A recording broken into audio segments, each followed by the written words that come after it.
নমস্কার বন্ধুরা, আজ একটা নতুন রেসিপি নিয়ে চলে এলাম। কুঁদরির ঝাল। প্রথমে কুঁদরিগুলোকে এরকম গোল গোল করে কেটে নেব। নিয়ে তার মধ্যে বেসন 1 চামচ দিয়ে দেব, হলুদ গুঁড়ো দিয়ে দেব, লঙ্কা গুঁড়ো দিয়ে দেব আর সামান্য নুন দিয়ে দেব। দিয়ে ভালো করে মাখিয়ে নেব। নিয়ে কড়াইতে তেল গরম করে তার মধ্যে কুঁদরিগুলোকে দিয়ে সুন্দরভাবে ভেজে নেব।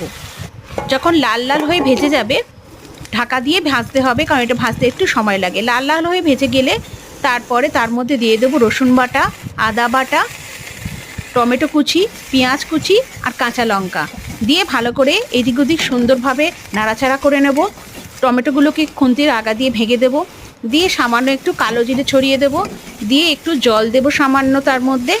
দিয়ে ঢাকা চাপা দিয়ে রান্না করতে থাকবো। সামান্য একটু নুনও দিয়ে দেব। দেওয়ার পরে ঠিক 5 মিনিট বাদে ভালো করে নাড়াচাড়া করে নিলেই রেডি আমাদের কুঁদরির ঝাল। গরম ভাতের সঙ্গে দিয়ে দিন, দুর্দান্ত লাগবে। যদি এই রেসিপিটা ভালো লেগে থাকে তাহলে চ্যানেলটা সাবস্ক্রাইব করে পাশে থাকবেন আর একটা ছোট্ট লাইক দিয়ে যাবেন। Thank you.